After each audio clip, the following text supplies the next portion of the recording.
Hello students, welcome to EPG Pathshala.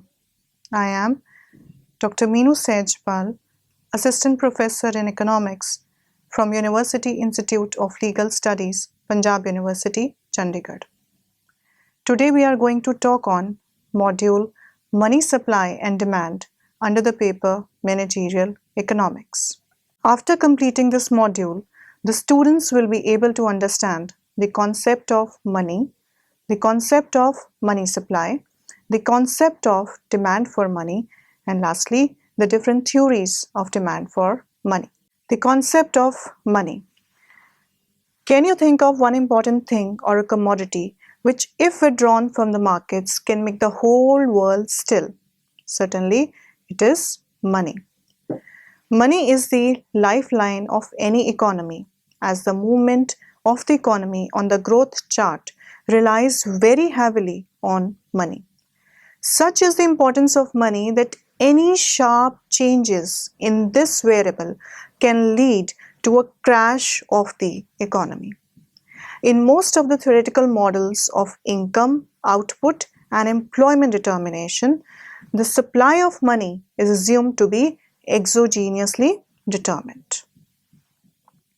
However, this chapter elaborates the determination of money supply as well as the demand for money. But before we do that, we need to define what exactly we mean by money. Money is something that is used for exchange without converting it into any other thing. Though the invention of money is much older, but the efforts to define money were made only after the Second World War. After the Second World War, due to financial innovations, many new financial instruments were added into the markets. This led the economists and financial experts to define money and also led to the emergence of a continuous controversy on the definition of money and money supply. According to R.T. Froyen, money is whatever money performs monetary functions. According to Edward Shapiro, money is anything that is generally acceptable in payments for goods and services and other valuable assets for the discharge of debts. The above given definitions reveal that the economists have largely defined money in terms of the functions performed by the same. Since the functions keep on changing with the times, therefore the definition has also undergone a change. However, the basic functions have remained the same, which are explained below. Means of exchange. Money is used as a medium of exchange. This implies that money is used to buy and sell commodities and services, implying that money facilitates the exchange of commodities. This function of money is so significant that if money is withdrawn from the modern day world, then the economies may not survive. Without money, the economy moves to a barter economy, where the successful completion of exchange of commodities requires the double coincidence of wants. Double coincidence of wants requires that if, say, A is demanding X, which is offered for sale by B, then A must have Y, which is being demanded by B. If this agreement is not met, then no trade is possible. And in today's world, where uncountable trade transactions take place and where it is impossible to have quick double coincidence of wants for every transaction, so if money does not perform this function, then the economies may come to a standstill. Therefore, in today's world, money is performing the most critical function, medium of exchange. Money as a measure of value. Money is used as a tool to measure the value of goods and services. The value of all goods and services are measured in terms of money. If someone asks, what is the total value of chocolates produced in India, and also to compare it with the total value of the same product produced in US, then we need a common measure or unit of value through which we are able to represent the value of chocolates produced in India, and such a measure should also be comparable at the international level. Further, if we are asked to compute the value of all the commodities produced in India and compare it with the value of all the commodities produced in US, then we need such a measure which is able to reflect the value of not one but all the commodities at the national and international levels. This function is performed by money. In different countries, different units of value are used like dollar, pounds, rupee, etc. The currency of an economy can be converted into the currency of the other economy and thus facilitates comparison and trade transactions. Store of value. Store of value function of money implies that money allows us to store value which could be used in future. This function of the money makes it easier for us to store the value of the different types of commodities, be it perishable or non-perishable, for a long period of time. However, if the levels of prices rise sharply, then the value of money may fall. Thus, money is a set of liquid financial assets, the variation in the stock of which could impact on the aggregate economic activity. The concept of money supply. Supply of money is a stock concept. However, it leads to a flow.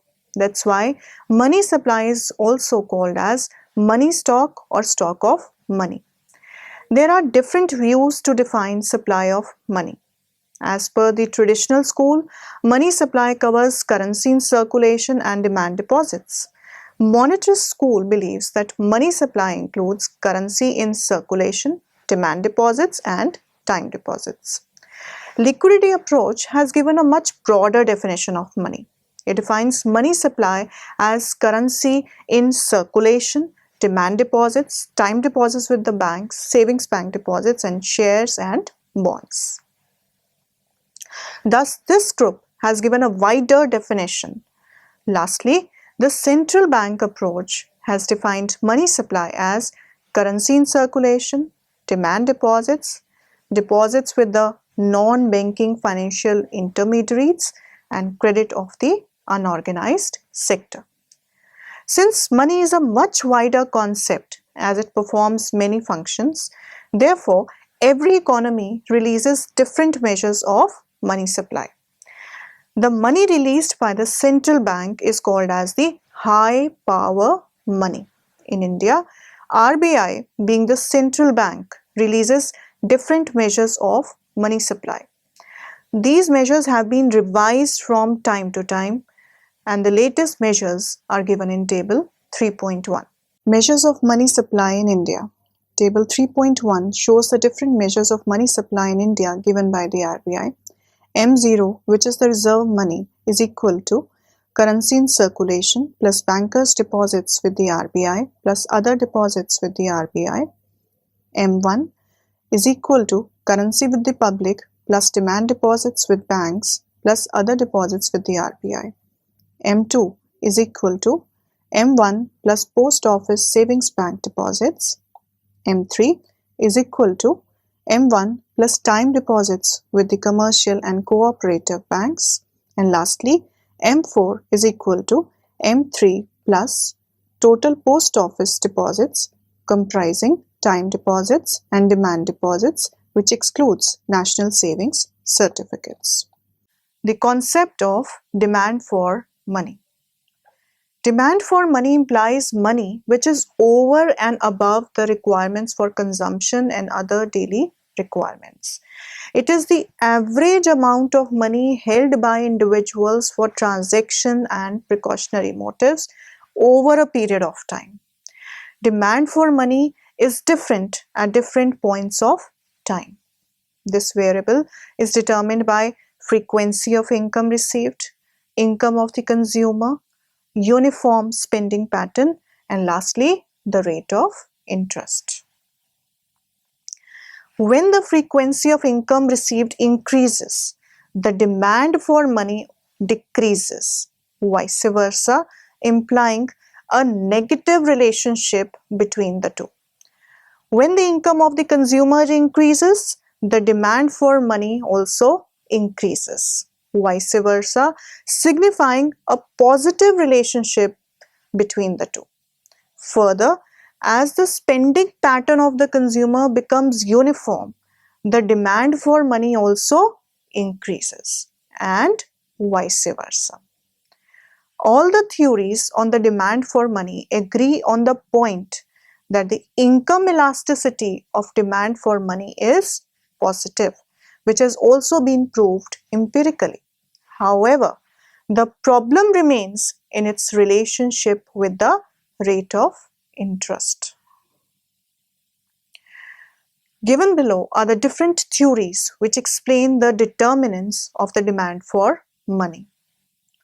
Classical quantity theory, Keynesian demand for money theory, post-Keynesian theories of demand for money. Classical quantity theory of money. Quantity theory of money was given by the classical economists as a collection of ideas and not as a theory. Therefore, there are several versions of this theory. We shall discuss the version given by Irving Fisher. To understand the theory, we first need to understand the framework of assumptions under which the theory operates. These are given below. Assumptions. There is always full employment in the economy.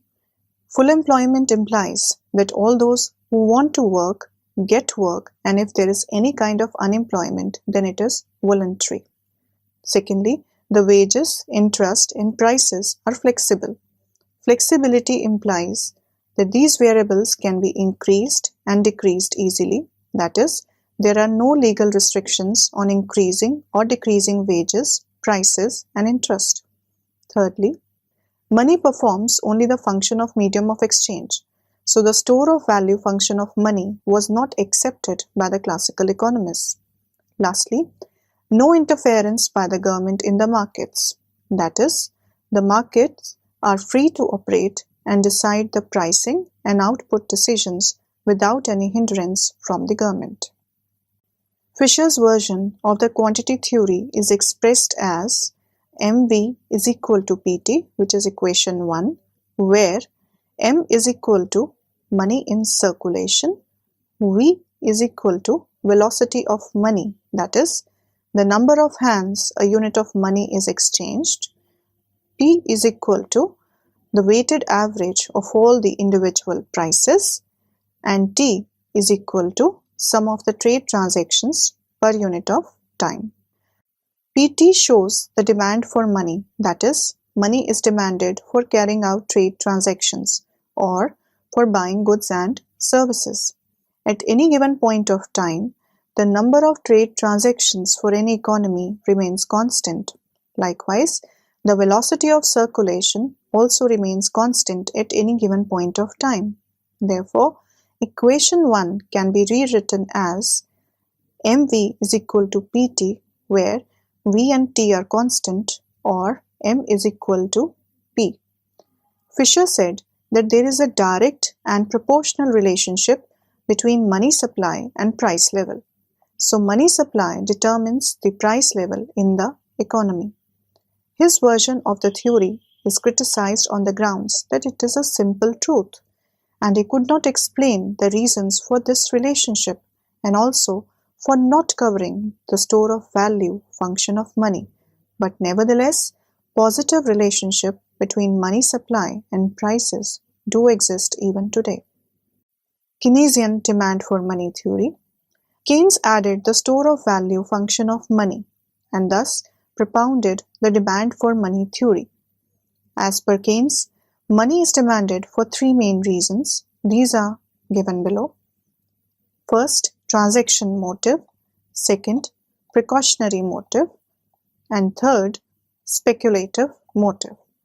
Let us discuss these motives in detail. Transaction motive. The transaction demand for money comes from households and businessmen in order to carry out day-to-day transactions. When the consumers receive their income, they do not immediately spend the whole of their income. They keep aside certain money for meeting their day-to-day requirements, for example, buying vegetables, paying of telephone or electricity bills, etc. This demand for money is called as transaction demand. transaction demand for money is dependent on DMS is a function of Y, F, NSP, where DMS is demand for money for transaction purpose, F is the function, Y is the income of the consumer, capital F is the frequency of income received, and SP is the spending pattern of the consumer.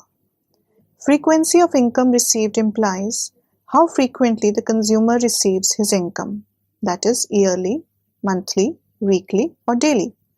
As per Keynes, if the frequency of income received increased, the demand for money for transaction purpose decreased. Thus, there was an inverse relationship between the two. If the consumer had a uniform spending pattern, then the demand for money for transaction purpose increases, indicating a positive relationship between the two. These two factors depend on the institutional factors and thus do not change in the short run. Therefore, the demand for money for transaction purpose is determined by income in the short run, other factors, frequency of income received, and spending pattern remaining constant. This is given below as DMS is a function of Y, where F and SP remains constant. Keynes said that there existed positive relationship between demand for money for transaction purpose and income. As the income of the consumer increases, the consumer carries out more transactions, and thus the demand for money for transaction purpose increases. However, the rate of interest elasticity of the demand for money for transaction purpose is zero, meaning that any change in the market rate of interest does not bring any change in the demand for money for transaction motive. Second, precautionary motive. Keynes said that apart from the first motive, the consumers kept aside a certain portion of their income in order to meet certain unforeseen or unexpected exigencies, say medical emergencies, etc. The precautionary demand for money is dependent upon the income of the consumer. This is explained as demand for money for precautionary is a function of income, or DMP is a function of Y, where DMP is the demand for money for precautionary purpose. Like the transaction demand for money, there is a positive relationship between the demand for money for precautionary motive and income of the consumer. The rate of interest elasticity of the demand for money for precautionary motive is zero, meaning that any change in the rate of interest does not bring any change in this demand for money. Therefore, M1 is equal to DMS plus DMP. Since DMS is a function of Y and DMP is a function of Y, therefore M1 is a function of Y. And the rate of interest elasticity of M1 is also zero. This is explained through figure 4.1. In the diagram on OX axis, we are measuring demand for money for transaction and precautionary purpose, and on OY axis, we are measuring the rate of interest. M1 curve is the demand for money for transaction and precautionary motives. The diagram shows that when the rate of interest is OR1, the M1 demand for money is at OM1 prime. When the rate of interest increases to OR2, the M1 demand for money remains fixed at OM1 prime. Thus, any change in the rate of interest brings no change in the M1 demand for money. Thirdly, speculative demand for money. Keynes differed from the classical economist on the issue of the inclusion of the speculative demand for money. Keynes believed that money was not only a medium of exchange but also a store of value. Therefore, he also included speculative demand for money as being one of the motives for demanding money. Speculative demand for money is the demand to keep money in cash form for speculative activities. To understand the Keynesian concept of the speculative demand for money, we first need to understand the basic assumptions behind the model. Assumptions. First, role of expectations of speculators in speculative holdings. This type of demand for money is highly guided by speculations. Different speculators have different speculations about the future value of the assets. So the assumption is that the market will go as per the average expectations. Second, two-asset model. Keynes assumed that there are two assets available in the market. This implies that the consumer can either have cash or bond. This also indicates that the consumer cannot have a diversified portfolio, meaning that the consumer cannot have both cash and bond. Thirdly, quick switch from cash to bonds. Investors can very easily switch from cash to bonds. That is, the investors can buy and sell bonds very quickly. Fourthly, cannot hold a diversified portfolio. The investors can have either cash or bond, but cannot have a mix of both cash and bond. Fifthly, timing of buying and selling bonds. Speculators buy the bonds when the bond prices are low and sell the bonds when the bond prices are high. Lastly, type of bonds. Only the government bonds are available in the market. When the current bond prices are high, the current rate of interest is low. The expectation in the market is that the bond prices will fall and the rate of interest will increase. So the investors anticipate capital loss, so they sell bonds today and keep cash to buy. So the investors anticipate capital loss, so they sell bonds today and keep cash to buy bonds in future. So the current speculative demand for money to keep cash today to buy bonds in future increases. When the current bond prices are low, the current rate of interest is high. The expectation is that the bond prices will increase and the rate of interest will fall in future. Since the investors anticipate capital gains in future, so they buy bonds today, and so their demand for money for speculative purpose to keep cash today will decrease today. Therefore, the Keynesian theory predicts a negative relationship between the speculative demand for money and the rate of interest. This is explained in figure 4.2. The figure measures speculative demand for money on OX axis and rate of interest on OY axis. M2 curve is the speculative demand for money curve, which shows negative relationship between rate of interest and the speculative demand for money. When the rate of interest is OR2, demand for money for speculative purpose is low at OM2 prime. When the rate of interest decreases to OR1, the demand for money for speculative purpose increases to OM2 double prime. At a very low rate of interest, the curve becomes parallel to OX axis. This shows that the rate of interest will not fall below OR0, as this is the minimum interest expected. That is, OR0 is the cost of giving funds which must be received by the owner. This is called as liquidity trap. Therefore, M2 is a function of R, where M2 is speculative demand for money, R is rate of interest. Therefore, total demand for money, or DM, is a function of income and rate of interest. That is, DM is a function of Y, R.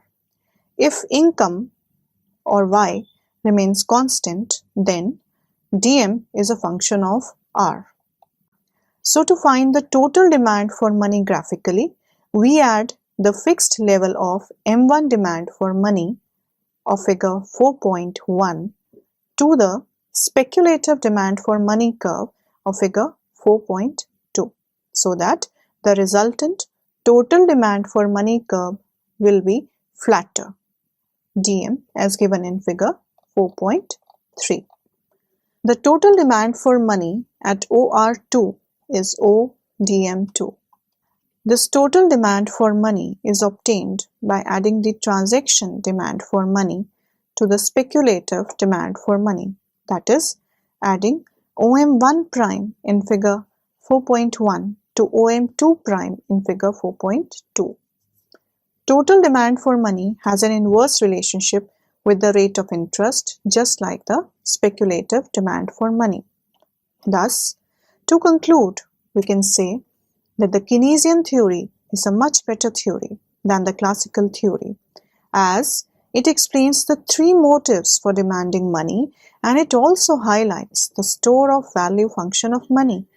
However, this theory restricts the investors to two-asset model, and it cannot also have a mix of both cash and bonds, whereas in reality, the investors hold a diversified portfolio. Post-Keynesian theories of demand for money. Because of the problems of the Keynesian theory, some of the economists tried to improve this theory, whereas some others tried to put forward their own theories. One such theory is Baumol-Tobin's approach to transaction demand for money. This theory is called as inventory theoretic approach. This theory makes improvement over the Keynesian demand for money. These two have clubbed all the three motives given for demanding money under real cash balances, and have also added another important determinant of demand for money, which is the cost of transforming real cash balance into interest-bearing bonds and vice versa. Milton Friedman tried to improve the quantity theory of money. His theory also paved the way for conflict with the Keynesians and the post-Keynesian economists. He regarded money like any other capital good. Thus, all those determinants that explain the demand for capital good can also be applied to the demand for money. He has given an econometric explanation behind this theory. So students, let's now summarize what we have learned in this module.